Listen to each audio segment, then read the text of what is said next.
Salut! Alors aujourd'hui on va parler des mensonges dans la publicité. En ce qui concerne la publicité mensongère en France, voici ce que dit la loi. Elle interdit toute publicité qui repose sur des allégations, indications ou prestations fausses ou de nature à induire en erreur son public. La publicité trompeuse et mensongère est donc une infraction sanctionnée pénalement. Ben dis donc, ça doit pas vraiment en empêcher certains de dormir. Hein.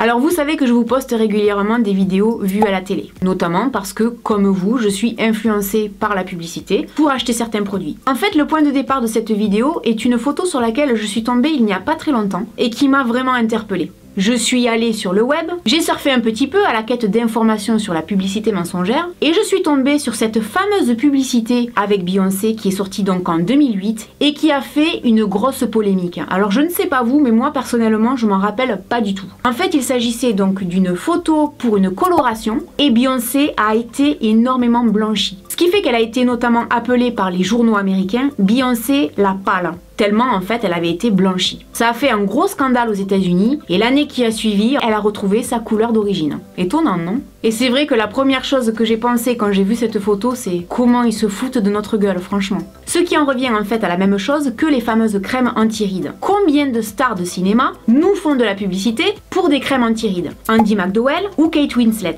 Je trouve que ce sont des stars qui sont magnifiques, hein, mais ce sont des stars qui sont photoshopées. Quand on les voit nous parler, nous vanter les bienfaits d'une crème, curieusement, on ne voit plus la trace de leurs 40 ou de leurs 50 ans. Alors que je suis désolée, elles sont autant ridées que moi si ce n'est plus. Donc une fois de plus, on traficote les photos pour nous vendre du rêve. En fait, on nous vend une perfection qui n'existe pas. Combien de fois je vous ai parlé de cette perfection sur les réseaux sociaux? Eh bien en publicité, c'est exactement la même chose. Et le pire, c'est que ça marche.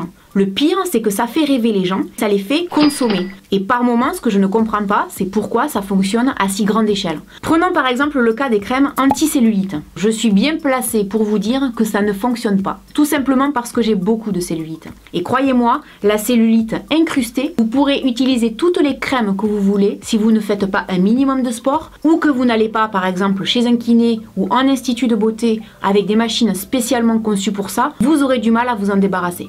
Alors pourquoi les pubs qui nous disent « enlève la cellulite la plus incrustée, ça fonctionne » continuent de faire vendre des millions de produits à travers le monde? Genre la meuf elle dort et pendant la nuit sa cellulite disparaît. Attendez, on prend les gens pour des cons. La fille est payée pour vendre du rêve. Si ce genre de produit était si miraculeux, vous croyez pas que les femmes n'auraient plus de cellulite depuis bien longtemps? Même chose en ce qui concerne les mascaras. Combien de fois j'ai été tentée d'acheter des mascaras parce que les filles, elles ont des cils comme ça. Sauf qu'en fait, ce sont des faux cils. Et qu'en plus, elles sont maquillées par des professionnels. Donc forcément, ça donne envie d'acheter. Sauf que quand nous, on le fait, eh bien curieusement, c'est pas du tout le même résultat. Ça, c'est quelque chose à l'heure actuelle, je ne comprends même pas qu'on continue de voir à la télévision des nanas avec des faux cils pour nous vanter les mérites d'un mascara. Ça, pour moi, c'est de la publicité mensongère. Et rappelez-vous ce que je vous disais en début de vidéo concernant la publicité mensongère en France.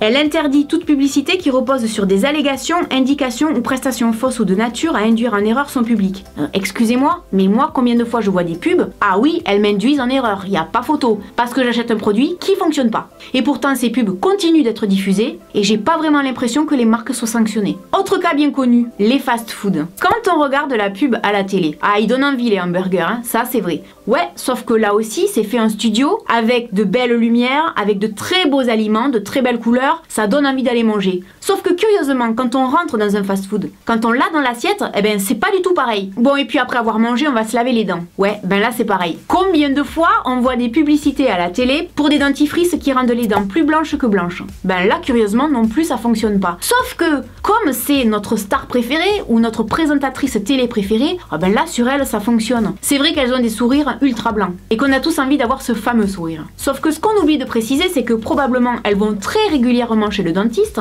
qu'ensuite elles ont probablement également une super bonne dentition et qu'ensuite en étant bronzées, ça fait effectivement paraître les dents plus blanches. Pas bête, hein. Je suis pas certaine que le dentifrice y soit pour grand chose. Si vous regardez bien tous les produits dont je viens de vous parler, c'est comme si j'avais décrit la routine de quelqu'un. On a passé notre journée à consommer des produits issus de la publicité mensongère. Ça calme, hein? Alors on est bien d'accord, hein, toutes les marques ne sont pas comme ça. Beaucoup de marques font des publicités qui sont vraiment en raccord avec la qualité des produits. Toutes les publicités ne sont pas mensongères, attention. Mais cette fois-ci, j'avais vraiment envie d'en parler parce que ces derniers temps, j'en vois quelques-unes quand même qui sont mensongères et je ne comprends pas qu'on puisse continuer à subir ce genre de publicité. Ce n'est pas normal, d'autant que c'est interdit par la loi, je vous le rappelle. Ce qui me dérange le plus en fait dans cette histoire est que l'honnêteté ne paye pas dans ce monde. C'est malheureux, hein, c'est un peu comme en politique. Tout le monde se plaint des politiques, ils sont véreux, ils sont malhonnêtes, mais on continue de voter pour eux. Ben là c'est pareil, les marques sont malhonnêtes, mais on continue de les acheter. Moi c'est des choses des fois que je ne comprends pas, mais ça reste que mon avis. Hein. Avant de finir, je voudrais avoir votre avis. Et vous, qu'est-ce que vous en pensez de la publicité mensongère ?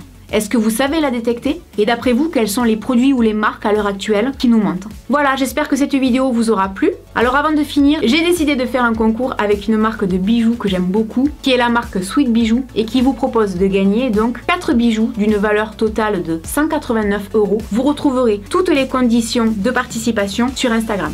A bientôt dans une prochaine vidéo. Salut!